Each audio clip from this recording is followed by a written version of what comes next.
નમસ્કાર મિત્રો, સ્વાગત છે તમારું મારા નવા વિડીયોમાં। તો રોજિંદા જીવનમાં કામ આવે એવી એકદમ સરળ અને ઉપયોગી ટિપ્સ જાણવા માંગતા હોય તો આ વિડીયો છેલ્લે સુધી જરૂરથી જોતા રહેજો।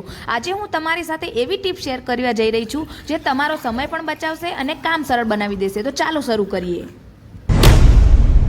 પણ એક નાની ટીપ પરંતુ બહુ જ ઉપયોગી ટીપ છે મિત્રો। તો તમે જ્યારે પણ આપણે ભજીયા તળીએ અથવા કોઈ પણ વસ્તુ આપણે તળ્યા હોય અને તળીને આપણે આ જારો ક્યાં મૂકવો એ ખબર ના પડે અને જ્યાં પણ મૂકીએ ત્યાં ચીકણું થાય, નીચે મૂકો તો નીચે ફ્લોર ચીકણો થાય અને તમે થાળીમાં મૂકો તો થાળી પણ ચીકણી થાય। તો તમારે શું કરવાનું, તેલવાળો જારો આ રીતે નીચરતો મૂકવો હોય તો તમારે લઈ લેવાની આવી રીતે કોઈ પણ સ્ટીલની ચમચી અને એનો જે આ ભાગ હોય એમાં આ રીતે ચમચી ભરાઈને અને એને તમે આ રીતે મૂકશો ને એટલે જારો તમે 10 મિનિટ રાખશો એટલે જારામાં બિલકુલ તેલ રહેશે નહીં, બધું તેલ નીતરી જશે અને ક્યાંય પણ એટલે તેલ અંદર જ પડશે એટલે તેલ તમારું ચીકણું પણ ક્યાંય નહીં થાય। તમે એકવાર આવી રીતના ટ્રાય કરો, જરૂરથી કરજો એટલે જારો ચીકણો નહીં રહે। ટીપ પણ તમને ઉપયોગી લાગશે જ મિત્રો। તો તમને મારી ટીપો ગમતી હોય તો તમે કોમેન્ટમાં જરૂરથી કહેજો અને બીજી ટીપ જોઈતી હોય તો પણ કોમેન્ટ કરીને કહેજો, તો હું બીજી ટિપ્સ પણ આવા વિડીયો લાવતી રહીશ।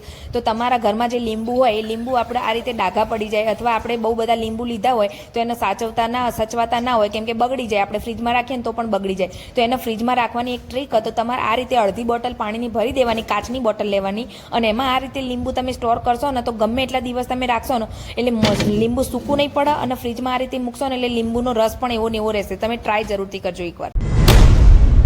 અત્યારે મિત્રો ચોમાસાની સિઝન ચાલે એટલે બફારો પણ થાય એટલે આપણે ડુંગળી અને 12 મહિનાની ભેગી કરી હોય અને લીધી હોય તો તમારે જો આ ડુંગળી આ રીતે નીચે હોય ને એ પોચી પડી જતી હોય અને એમાં પાણીના કારણે બીજી બધી ડુંગળી પણ બગડી જતી હોય તો તમારે શું કરવાનું, એને મોઇસ્ચર ખેંચવા માટે અંદર જે ભેજ હોય એ ખેંચી લે એના માટે તમારે આ રીતે પેપરના ટુકડા કરી દેવાના। પેપર ના હોય તો તમે ટીશ્યુ પેપર પણ મૂકી શકો અને પેપર મૂકવો હોય તો પેપર, તમારે આ રીતે એના ગોળ ગોળ બોલ કરીને અને આ રીતે છૂટા છૂટા એની અંદર ડુંગળીમાં અંદર ભરાઈ દેવાના, જેથી ડુંગળીમાં જે મોઇસ્ચર હશે, જે ભેજ હશે એ નીકળી જશે અને ડુંગળી સલામત રહેશે।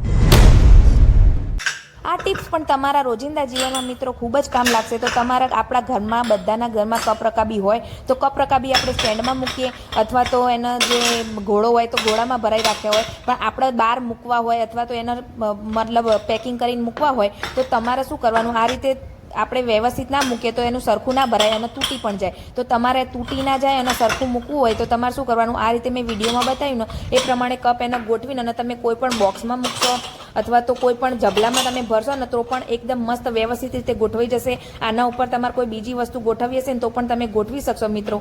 આ તમારા નાની ટિપ્સ પણ તમારા બહુ જ ખૂબ જ કામ લાગશે મિત્રો, ટ્રાય જરૂરથી કરજો। આ પણ તમે ગરમામાં આ રીતે ગરમ રોટલી ભરો એટલે એના પરસેવાના કારણે અથવા એના બાફના કારણે તમારા ઢાંકણામાં અને ગરમામાં આ રીતે તમારો બાફ થઈ જતો હશે અને પાણીવાળી રોટલી થઈ જતી હશે, એટલે પાણીવાળી રોટલી થઈ જાય એટલે પોચી રોટલી થઈ જાય। તો તમારે એવું ના કરવું હોય અને ગરમ ગરમ રોટલી તમારા ડબ્બામાં ભરવી હોય તો તમારે બીજું કશું જ કરવાનું નહીં, 2 સ્ટીલની લઈ લેવાની ચમચી અને એને આ રીતે વિડીયોમાં બતાવ્યું એ પ્રમાણે ઢાંકી દેવાની, જેથી તમે ગરમ રોટલી અંદર ભરશો અને 2 ચમચી આ રીતે આડી મૂકી દેશો તો તમારો બાફ થશે નહીં અને રોટલી પલળશે નહીં। ટ્રાય કરી જોજો।